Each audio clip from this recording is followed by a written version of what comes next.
सुस्वागत। आम्ही सातारकर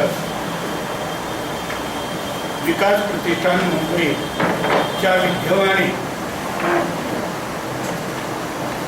आज लोकसेवा परीक्षा, त्याचप्रमाणे महाराष्ट्र लोकसेवा परीक्षा आणि मार्गदर्शन शिबिर या उद्देशाने हे दुसरे पुष्प आपण ठाणे येथे आयोजित केलेले आहे।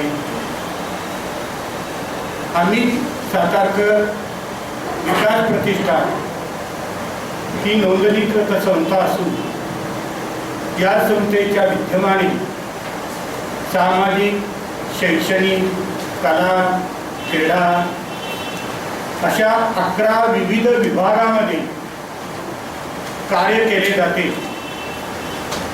आणि विद्यार्थी दशेमध्ये 10वी नंतर काय, 12वी नंतर काय, ग्रॅज्युएशन नंतर कोणकोणत्या फॅकल्टीज आहेत, आर्टच्या मुलांना काय संधी आहे, कॉमर्सच्या मुलांना काय संधी आहे, सायन्सच्या मुलांना वेगवेगळ्या प्रकारचे टेक्निकल कोर्सेस हे सातत्यानं मार्गदर्शन होत असतं। यापूर्वी सायन्सला प्रचंड प्रतिसाद मिळालेला आहे मुलांनी, मुलं त्याचबरोबर पालकांनी सुद्धा फार मोठ्या प्रमाणात उपस्थिती दिलेली आहे। या प्रतिष्ठानच्या वतीने शैक्षणिक विभाग जो आहे त्या शैक्षणिक विभागामार्फत हे जे उपक्रम आयोजित केले जातात, प्रत्येक विभागाला स्वतंत्र अशी कार्यप्रणाली आहे आणि त्या कार्यप्रणाली अंतर्गत वेगवेगळ्या प्रकारचे शैक्षणिक प्रकल्प राबवले जातात। आणि तुम्हाला माहीत आहे की हल्ली अलीकडच्या काळामध्ये महाराष्ट्रानं चांगल्या प्रकारे, महाराष्ट्रातील मुलांनी चांगल्या प्रकारे UPSC-मध्ये, MPSC-मध्ये चांगलं प्रावीण्य प्राप्त केलेलं आहे आणि कुठेतरी आपली जडणघडण अशी झाली पाहिजे। कॉम्पिटेटिव्ह स्पर्धात्मक योग आहे आणि रुटीन मग आपण सुद्धा जेव्हा ग्रॅज्युएट होतो, चांगली मार्क मिळतात, तेव्हा आपल्याला कोणकोणते मार्ग आहेत, कशा प्रकारचे अभ्यासक्रम आहेत किंवा ही मोठी पदं मिळवण्यासाठी किती परिश्रम घ्यावे लागतात, त्याचं अचूक मार्गदर्शन मिळणं गरजेचं असतं। मी स्वतः प्राध्यापक आहे, निवृत्त आहे आणि आम्हाला त्यावेळेला कोणीही मार्गदर्शक नव्हतं। पहिली कॉलेजला ॲडमिशन घेताना सुद्धा बिलकुल मार्गदर्शन नव्हतं। तुम्ही भाग्यवान आहात।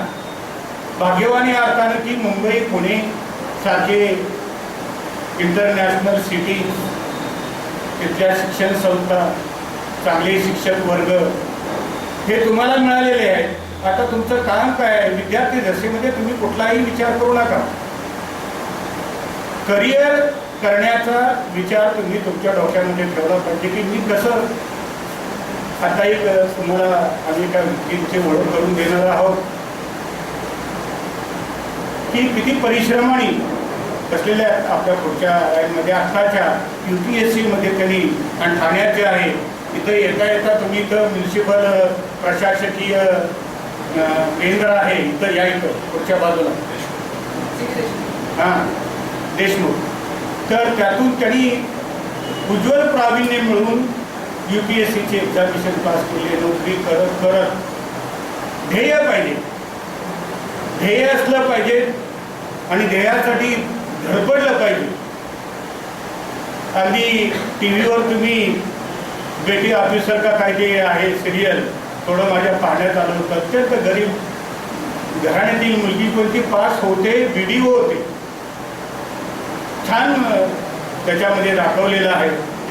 अधिक तुमचा मी वेळ घेणार नाही, पण तुम्ही बहुसंख्य विद्यार्थी या ठिकाणी आलेले आहात, कुठेतरी ध्येय बाळगा आणि त्याप्रमाणे आम्ही आमच्या वतीनं, या संघटनेच्या वतीनं विविध 11 क्षेत्रामध्ये कार्यरत आहोत। हे दुसरं पुष्प आहे ठाण्यामध्ये, तिसरं पुष्प डोंबिवलीमध्ये आहे आणि चौथं पुष्प वाशीमध्ये आहे. बृहन्मुंबई, ठाणा जिल्हा आणि वाशी कार्यक्षेत्र असलेलं हे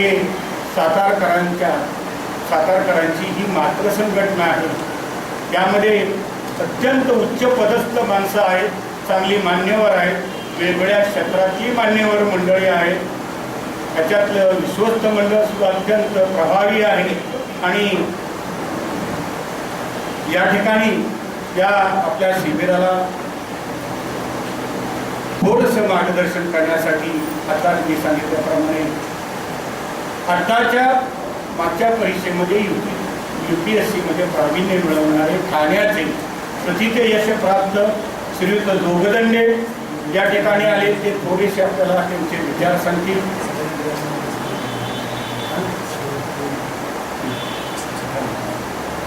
आणि ठाण्याचेच म्हणतो मी, ठाण्याचे सुपुत्र अनिल खत्ते साहेब आमच्या संपूर्ण विविध कार्यक्रमाला असतात. त्यांचा आमचा स्नेह अत्यंत जवळच आहे आणि ते इथलेच असल्यामुळे ते देखील तुम्हाला थोडंसं मार्गदर्शन करतील. आमच्या त्या गांधी सातारकर विकास प्रतिष्ठानमध्ये विश्वस्त श्रीयुत यादव साहेब हे पण या ठिकाणी उपस्थित आहेत. आणि हे झाल्यानंतर तुम्हाला खऱ्या अर्थानं UPSC परीक्षा काय आणि MPSC परीक्षा काय, त्याच्या परीक्षा कशा असतात, त्याच्यासाठी तुम्हाला काय तयारी करावी लागेल, यासाठी महाराष्ट्रातील ख्यातनाम की ज्यांचं डिव्होशन UPSC आणि MPSCचे विद्यार्थी घडविण्यात गेलेलं आहे. शिवाजी पार्कजवळ स्वातंत्र्यवीर सावरकरांचं स्मारक आहे, हे तुम्हाला माहीत असेलच, फार मोठं आहे. आणि त्या ठिकाणी श्रीयुत प्राध्यापक महेश कुलकर्णी हे पण या ठिकाणी आपल्याला मार्गदर्शन करण्याला उपस्थित आहेत. त्यांचे UPSC आणि MPSCचे क्लासेस आहेत आणि ते खास मार्गदर्शन करण्यासाठी आपल्याला इथे उपस्थित आहेत. तर मी माननीय खत्ते साहेब, जोगदंडे साहेब, यादव साहेब आणि कुलकर्णी साहेबांना विनंती करतो की त्यांनी व्यासपीठावर आगमन करावं. किंवा मी एक मिनिट या ठिकाणी मी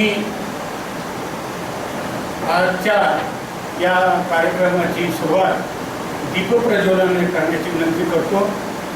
आणि आपल्या कष्टाने परिश्रमाने यश प्राप्त केलेले आहे असे जोगदंडे सर आणि अनिल खत्ते आणि मी विनंती करतो, अनिल खत्ते साहेब या ठिकाणी दीप प्रज्वलन करतील.